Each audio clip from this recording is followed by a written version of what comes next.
Hi guys, good afternoon and welcome back once again to the EdWord. I'm your host Eddie, and in today's video I will be discussing what I thought of the latest and very good episode of Invincible, which dropped its newest episode this past Friday night. I've had a pretty busy weekend, so I finally had a chance to watch it earlier today. Want to share my thoughts and feelings with it about you guys. Now, before I do that, of course, please be warned, like most of my episode reviews for any show that I'm covering, this is a spoiler-filled review. So if you're not caught up on Invincible by the latest episode, which is episode 2 of season 2, you do not want to keep watching or listening, as I will be discussing spoilers, plot details, character stuff, all that jazz. That being said, you have been warned. Let's dive right back into it. So this episode, I wouldn't necessarily call it a filler, but it kind of felt like a look in the typical day of Mark Grayson. Not dealing with being in the shadow of his father and his father's legacy. It felt like this kind of looked like what life is typically like now for Mark Grayson, balancing, his high school or former high school career now that he's graduated, balancing his love life with his girlfriend, with his work life, and then trying to be there and deal with his mom and whatnot. That is one thing about this episode I really liked. I really enjoyed it. Well, I didn't really necessarily enjoy it because it was hard to watch her suffer because she's such a nice lady. But, obviously everybody talks about, Omni-Man's betrayal and how that made Mark feel, and just how difficult and devastating it was for Mark. But what about his mother? What about Omni-Man's wife? I mean, she must have felt absolutely devastated, betrayed, and heartbroken as well. And I think we got to see a little bit of that, or not a little bit, we got to see a lot of that come out in this episode when she was showing the couple the house and the husband was being very demeaning to his wife and making snarky comments. Well, when you make the money, you can decide where we live. I'm like, God, that's such a misogynistic thing to say to a woman, especially your wife. And she even mutters under her own breath, she's not your pet. And of course her real estate partner sees that she's getting riled up, so he takes a couple out of the room. But then later in the episode we see her just break down from the frustration of her wine cupboard, and she just breaks down from basically all of the events of season 1, her husband leaving Earth, abandoning her and her son, and she just breaks down and sobs. And so this episode was a good reminder that Mark was just one of many victims of Omni-Man, but he and his mother were the two closest who probably felt Omni-Man's betrayal the most. Granted, the whole world did, and all the other characters as well, but Mark and his mother felt it especially worse. So I'm glad this episode explored that and reminded us, hey, you know what? Mark's mom is a victim too, and she's suffering just as bad as Mark, if not more so.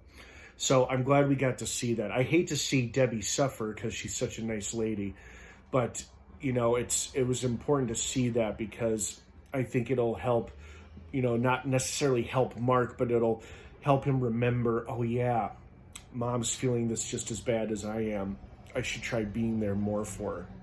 And at first she kind of pushes him away, but then he embraces her as she cries. So, it was a nice moment for the two of them. But I'm glad this episode, highlighted that about how Debbie was just as much a victim of Omni-Man as any of the superhero characters or anybody else on the show.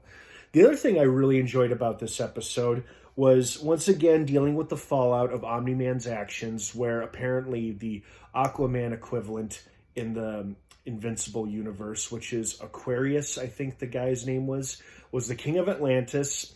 Atlantis isn't too happy. Their king was murdered by Omni-Man. So, of course, they demanded Mark to come marry the widowed queen, when it turns out that wasn't the case at all. They were going to have him in a trial by combat situation, which was really cool because he faced this awesome underwater scary monster they called the Depth Dweller. And then Mark does the thing that his father rarely or seldom did, which was the right thing to do, despite the Atlantean people setting him up with the trial by combat. He goes back and stops the monster and saves that city from destruction. And then thankfully they call it even after that because now they won't destroy the eastern seaboard like Cecil, his boss, had mentioned earlier in the episode. So it was fun seeing, it's cool seeing the world of Invincible expanded with each episode. You know, we've seen outer space, now we've seen under the ocean on Earth, and, you know, the civilization that thrives and lives there, and its relationship with mankind, you know, mostly through the Guardians of the Globe and whatnot. And speaking of which, you know, Mark and Debbie's drama wasn't the only family drama in this episode. Apparently, things aren't so great with Atomic Eve and her parents. You know, I guess there's some resentment there because of her having powers and them being regular people. And then the destruction of Chicago apparently attributed to her dad's recent job loss.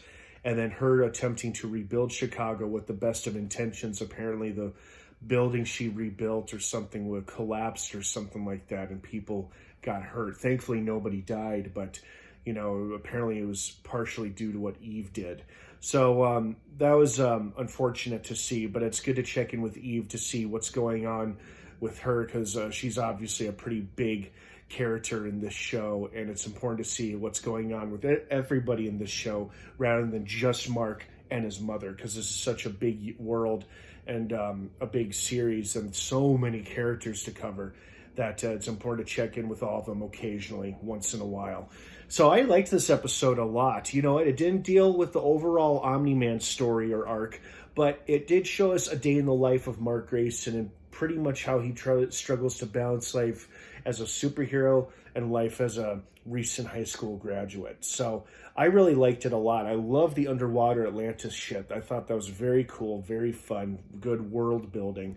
And overall, I liked this episode. Oh, and then the stinger at the end with Levi, Sterling K. Brown's character, visiting another version of Mark Grayson, probably trying to get up dirt and intel on the other version of Mark Grayson, our Mark Grayson.